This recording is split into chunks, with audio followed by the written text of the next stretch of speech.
नमस्कार विद्यार्थी मित्रांनो, ग्लोबल ऑनलाईन मराठीमध्ये तुमचं पुन्हा एकदा स्वागत आहे. My name is Nihal Suryavanshi. I am your commerce educator.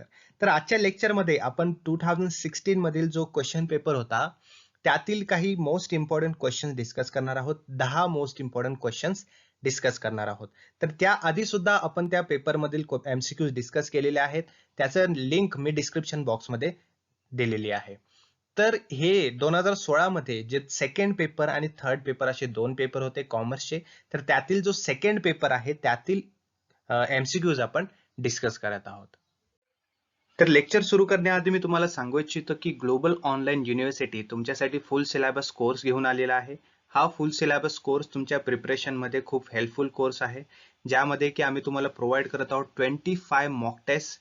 त्यामध्ये तुमचे 2015 पासून ते 2020 पर्यंत प्रिव्हियस इयर क्वेश्चन टेस्ट असणार आहेत विथ डिटेल्ड एक्सप्लेनेशन. म्हणजे जेव्हा तुम्ही क्वेश्चन म्हणजे टेस्ट तुमची जेव्हा सबमिट कराल, त्यानंतर तुम्हाला त्या टेस्टचं डिटेल एक्सप्लेनेशन मिळून जाणार आहे. त्या व्यतिरिक्त तुम्हाला फुल सिलेबस टेस्ट सुद्धा मिळणार आहेत, जे की ग्लोबल ऑनलाईन युनिव्हर्सिटीच्या एक्सपर्ट एज्युकेटर्सने बनवलेलं आहे तुमच्या प्रिपरेशनसाठी. त्या व्यतिरिक्त तुम्हाला फुल युनिट नोट्स सुद्धा मिळणार आहेत तुमच्या स्टडीसाठी, तेही मराठी आणि इंग्लिश या दोन्ही लँग्वेजमध्ये. नोट्स व्यतिरिक्त तुम्हाला 200+ व्हिडिओ लेक्चर सुद्धा मिळणार आहेत, जे की तुम्ही तुमच्या वेळेनुसार तुमच्या कम्फर्टेबल टाइमनुसार तुम्ही कधीही बघू शकता आणि स्टडी करू शकता. हे व्हिडिओ लेक्चर सुद्धा मराठी आणि इंग्लिश या दोन्ही लँग्वेजमध्ये तुम्हाला मिळून जाणार आहेत. या फुल सिलेबस कोर्सचा एक ॲडव्हान्टेज आहे की प्रत्येक स्टुडंटला हे एज्युकेटर कडून पर्सनल अटेन्शन मिळणार आहे, जे की तुमचे डाऊट्स असतील, प्रश्न असतील, तुम्ही कधीही विचारू शकता तुमच्या एज्युकेटरला. तर खूप हेल्पफुल फुल सिलेबस कोर्स आहे तुमच्या प्रिपरेशनसाठी. तुम्हाला जर हा कोर्स जॉईन करायचा असेल तर तुम्ही ग्लोबल ऑनलाईन युनिव्हर्सिटीचं ॲप्लिकेशन डाउनलोड करू शकता आणि तुम्ही खाली दिलेल्या नंबरवर कॉन्टॅक्ट सुद्धा करू शकता आणि हा कोर्स जॉईन करू शकता. तर सुरू करूया आजच्या lecture. Workers participation in management means जे वर्कर्स असतात कंपनीमध्ये काम करत असतात त्यांचं मॅनेजमेंटमध्ये पार्टिसिपेशन होणं, याला काय म्हटलं जातं? ए ड्युटी, बी सेक्युरिटी, सी एम्प्लॉई इन्व्हॉल्वमेंट और डी रिस्क. तर वर्कर्सचं पार्टिसिपेशन जेव्हा मॅनेजमेंटमध्ये होत असतं तर त्याला म्हटलं जातं एम्प्लॉई इन्व्हॉल्वमेंट. ओके. तर worker participation in management refers to the participation of non-managerial employees in the decision making process of the organization. Organization मध्ये जे डिसिजन मेकिंग प्रोसेस असतं, त्यामध्ये जे नॉन मॅनेजरियल एम्प्लॉईज असतात ते जेव्हा पार्टिसिपेशन करत असतात डिसिजन मेकिंग प्रोसेसमध्ये, त्याला वर्कर पार्टिसिपेशन असं म्हटलं जातं. आणि यामुळे काय होतं, जेव्हा वर्कर्स पार्टिसिपेट करत असतात डिसिजन मेकिंग प्रोसेसमध्ये, तर त्यांची मेंटल आणि सायकोलॉजिकल सॅटिस्फॅक्शन होत असतं आणि त्या सॅटिस्फॅक्शनमुळे त्यांचं इन्व्हॉल्वमेंट जे आहे, जे ऑर्गनायझेशन अफेअर्स आहेत त्यामध्ये, ते इन्क्रीज होत असतं. बरोबर. तर हे असतं worker participation. Next question. When a company has surplus resources but does not have adequate liquidity, then the company capitalizes its reserves and distributes these reserves as. म्हणजे जेव्हा कंपनीला सरप्लस रिसोर्सेस असतात कंपनीकडे, परंतु ते ॲडिक्वेट लिक्विडिटी मध्ये नसतात. बरोबर. मग कंपनी काय करते, त्यांचे रिझर्व जे आहेत ते कॅपिटलाइज करत असते आणि ते रिझर्व पुन्हा डिस्ट्रीब्यूट करत असते. तर ते डिस्ट्रीब्यूट करताना त्या रिझर्व्सला किंवा रिझर्व जे डिस्ट्रीब्यूट करत असतात त्याला कुठल्या नावाने डिस्ट्रीब्यूट केलं जातं? A equity share, B preference share, C bonus share की डी डेप्ट. ओके. तर याचा राईट आन्सर आहे सी बोनस. तर बोनस शेअर्स किंवा bonus issue, scrip issue, capitalisation issue असं कुठल्याही नावाने संबोधलं जाऊ शकतं. हे जे आहेत हे ऍडिशनल शेअर्स असतात, एक्झिस्टिंग शेअर होल्डर्सला दिले जातात कंपनीद्वारे. कधी कधी कंपनी काय करतं, आपले डिव्हिडंड पेआउट जे आहे ते इन्क्रीज करण्यासाठी हे अल्टरनेटिव्ह ॲज अन अल्टरनेटिव्ह म्हणून हे शेअर्स डिस्ट्रीब्यूट करू शकते आपल्या शेअर होल्डर्सला. फॉर एक्झाम्पल, समजा की एखादा शेअर होल्डर आहे, त्याच्याकडे 5 शेअर्स आहेत, तर त्या प्रत्येक ज्याच्याकडे 5 शेअर्स आहेत त्यांना एक एक शेअर्स हे असं एक्स्ट्रा म्हणून किंवा बोनस शेअर्स म्हणून दिलं जाऊ शकतं कंपनीद्वारे. तर हे असतं बोनस शेअर्स किंवा बोनस इश्यू, स्क्रिप इश्यू किंवा capitalisation issue. Next question. In the interest rate of Reserve Bank of India charged to loans to commercial banks known as.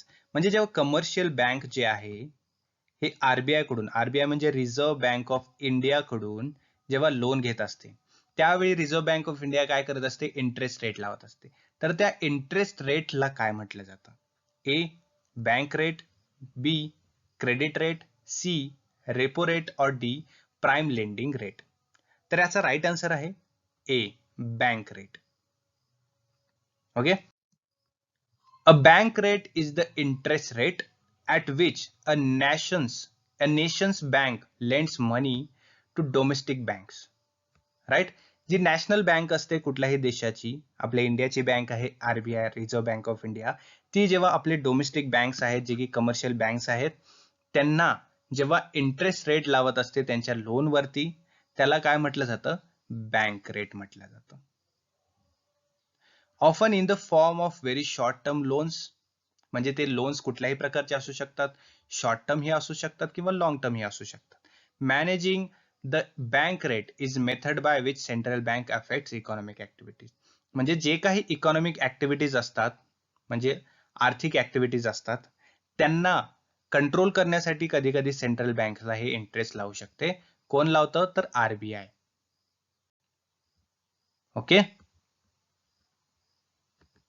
Next question. Which one of the following is the operational function of HRM? यापैकी खाली दिलेल्यापैकी optional मधील कुठला हा operational function आहे human resource मॅनेजमेंटचा? ए organising, बी planning, C compensation की D controlling. तर human resource management जे आहे त्याचं एक ऑपरेशनल फंक्शन असतं कंपन्सेशन. राईट. तर कुठले कुठले असतात ते आपण पाहूया. तर एचआरएम मध्ये ऑपरेशनल फंक्शन म्हणजे काय असतं आपण ते पाहूया. तर operational function are those task or duties or functions which a company entrust to human resource or personal department. किंवा म्हणजे ह्युमन रिसोर्स आणि पर्सनल डिपार्टमेंट मध्ये जेव्हा कंपनी काही ड्युटीज, फंक्शन्स किंवा टास्क हे इंटरेस्ट करत असते कर्मचाऱ्यांसाठी, त्याला ऑपरेटिव्ह फंक्शन्स असं म्हटलं जातं. तर यामध्ये काय काय असतं, एम्प्लॉयमेंट असते, डेव्हलपमेंट असतं, कंपन्सेशन असतं, इंटिग्रेशन असतं आणि मेंटेनन्स असतं. कशाचं, तर personnel of the organisation. Right. तर हे असतं एचआरएम मधील काही operative functions. Next question. Close ended performance appraisal system is used in.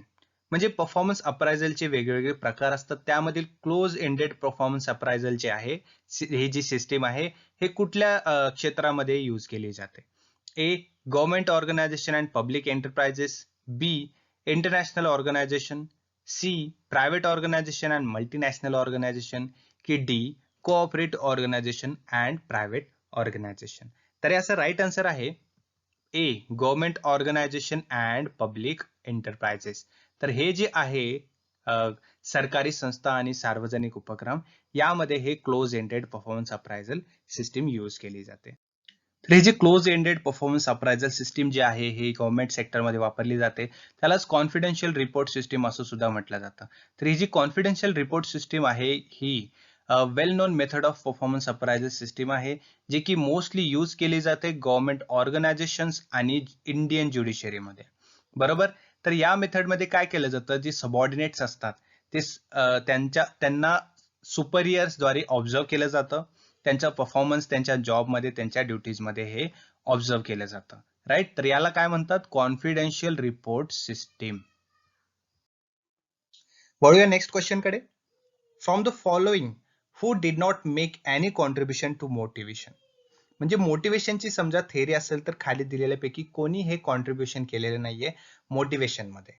A Mac Gregor, B Mac क्लेलँड, C Mac फर्लँड आणि डी मास्लो. तर याचा राईट आन्सर आहे मॅक फर्लँड. तर अकॉर्डिंग टू मॅक फर्लँड, मोटिवेशन म्हणजे काय असतं, जे मनुष्यामध्ये अर्जेस, ड्राईव्ह, ऍस्पिरेशन्स असतात किंवा स्ट्रायव्हिंग्स किंवा नीड्स म्हणजे गरजा असतात, हे काय केले जातात, डायरेक्ट केले जातात, कंट्रोल केले जातात आणि एक्सप्लेन केले जातात. काय एक्सप्लेन करतात, ते ह्युमन बिहेवियर. तर याचा अर्थ असतो मोटिवेशन अकॉर्डिंग टू मॅक फर्लँड. म्हणजे काय, दस motivation is a term in which applies the entire class of urges, derives, desires, needs and similar forces. म्हणजे मोटिवेशन मध्ये काय असतं, तर क्लासेस ऑफ अर्जेस असतात, डिराइव्स असतात, डिझायर्स असतात, नीड्स असतात, म्हणजे आग्रह, इच्छा, गरजा, तत्सम या सर्व गोष्टी जेव्हा असतात ते असतात मोटिवेशन. ओके, वळूया पुढील क्वेश्चन कडे. The most common activities performed by HR which are outsource, म्हणजे HR जो असतो कंपनीमध्ये त्याद्वारे केले गेलेल्या ऍक्टिव्हिटीज कुठल्या कुठल्या असतात. A. Occupation health payroll pension and training. B. Human resource planning. C. Recruitment and selection. And D. Assessment center. तर ह्युमन रिसोर्स म्हणजे HR जो असतो आपला त्याचे काय काय ऍक्टिव्हिटीज असतात, तर A. ऑक्युपेशन हेल्थ पेरोल आणि पेन्शन अँड ट्रेनिंग. ओके, तर या व्यतिरिक्त सुद्धा वेगवेगळ्या खूप ऍक्टिव्हिटीज असतात HR द्वारे केले जातात. तर आपण बघूया कुठल्या कुठल्या असतात. तर त्यामध्ये आहे हाय व्हॉल्यूम रिक्रुटिंग झालं, temporary staffing, relocation, payroll, coaching, right, writing and updating affirmative action plans, independent contractor compliance. तर अशा प्रकारे खूप साऱ्या गोष्टी असतात जे की HR ला रिस्पॉन्सिबिलिटी दिल्या गेलेल्या असतात. तर या ऍक्टिव्हिटी जेव्हा HR द्वारे केल्या जातात त्यावेळेस कंपनी जी आहे ते स्मूथली वर्क करत असते. Okay, next question.